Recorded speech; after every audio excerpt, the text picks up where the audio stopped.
Vocês precisam entender, para quem quer entender, que o movimento espírita brasileiro foi criado, foi formado por uma instituição que não é espírita, ela é uma instituição que, na verdade, se baseia em pessoas, em ideias, em dogmas contrários ao espiritismo. Essa instituição, a Federação Espírita Brasileira, já falei várias vezes, ela é rostanguista, ou seja, ela é formada por seguidores de Rosten, uma pessoa que, na verdade, era contrária ao espiritismo.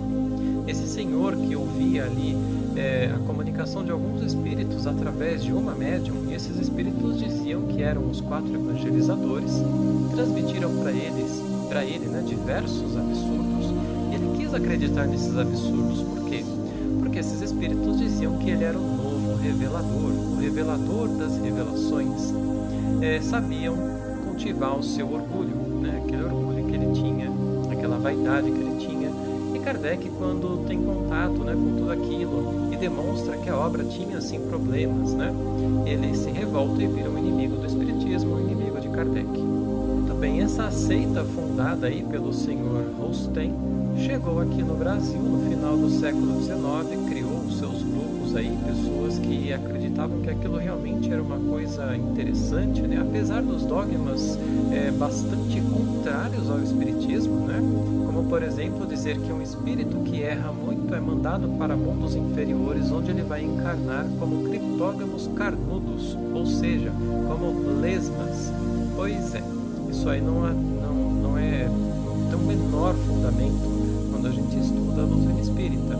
Tinha outros, de diversos dogmas ali, outros diversos problemas, e o fato é que a obra dele é totalmente cheia de misticismo, cheia de erros, além de ser uma obra prolixa, bastante repetitiva, bastante chata, enfim, muito mal formada. O grupo rostanguista mais conhecido aqui no Rio de Janeiro, final do século XIX, foi o grupo Saião, com Y. Esse grupo onde se comunicava ali o espírito de Ismael e outros espíritos, inclusive atribuidamente o espírito de Allan Kardec. É claro que não era Allan Kardec, era um espírito mistificador, que ficava ali colocando a pilha, sim, o Ismael tá com tudo, Rosten é o cara.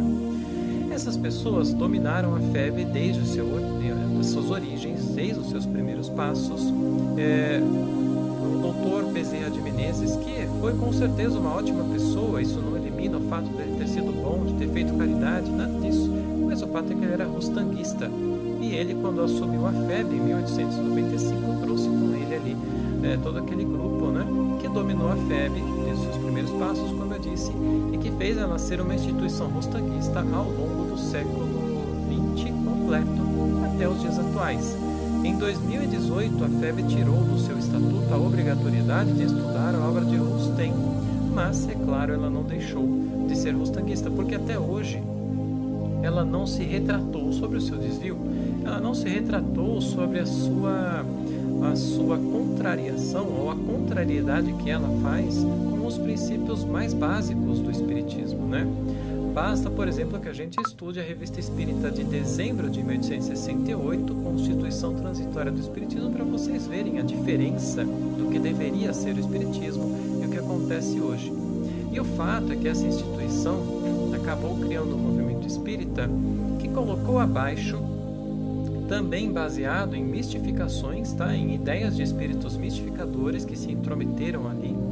As pessoas simplesmente quiseram acreditar nesses espíritos, então o movimento espírita colocou abaixo as evocações que são necessárias para você questionar, Colocou abaixo as reuniões espíritas feitas no lar, a prática da mediunidade feita no lar, que era uma coisa feita por todo lugar na época de Kardec. Era justamente isso que dava força para o espiritismo, porque as pessoas colhiam comunicações, faziam evocações em todos os cantos, e era possível comparar o fundo, comparar as ideias, analisar tanto na letra quanto no fundo, uma análise psicológica, inclusive, aquilo que os espíritos estavam dizendo. Hoje isso não se faz, e quando você vai falar isso, vão falar, não, você não pode praticar mediunidade no lar, como se os espíritos, os bons espíritos, não estivessem no lar, só estivessem dentro do centro espírita, um total despautério, Aí vai dizer que, não, Chico várias vezes demonstrou, disse que o telefone só toca de lá para cá. Bom, Chico pode ter errado,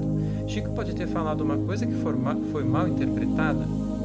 O fato é que a evocação é necessária. A gente vai ver Kardec demonstrando isso o tempo todo, não só ele como os espíritos também. Basta que a gente estude, né, a doutrina espírita.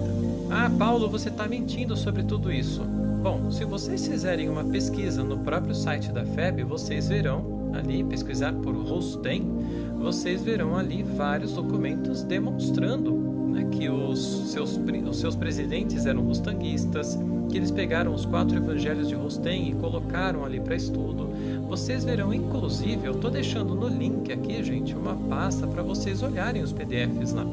Vocês verão que a FEB em 2010, 2012 tinha ali cursos para abordar as obras de Rosten, para abordar os 4 evangelhos, tá? Então o que a gente precisa entender disso tudo é que o movimento espírita brasileiro tomou um desvio e a gente precisa recuperar esse desvio. Batendo nos outros? Não. Chutando as portas dos outros? Não. Fazendo a nossa parte.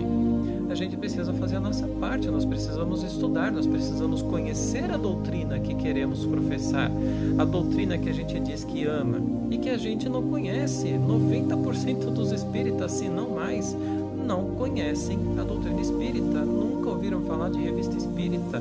Não existem grupos de estudos no centro espírita sobre a revista espírita, mas nem muitas vezes sobre o livro dos médiuns. O que existe são grupos de estudos orientados pela FEB, com apostilas da FEB, onde vão constar o que lá dentro? As mesmas ideias misticistas. Lembrando, né, que Brasil, coração do mundo, pátria do evangelho, provavelmente foi adulterado lá atrás, tá? Que essa obra contém mentiras. Dizer que Rosten era braço direito de Kardec, que apoiava ele em matéria de fé, isso é uma mentira. Cultivar essa falsa ideia, né, de anjo Ismael como se fosse aí um ser iluminado para proteger o espiritismo. Não, ele é um espírito mistificador, gente. Ele é um espírito contrário ao espiritismo.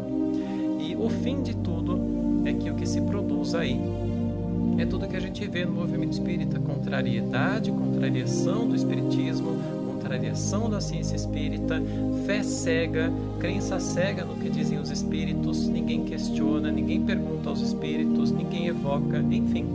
Gente, de novo, basta estudar Kardec. Não sou eu que estou falando, que estou inventando coisa aqui.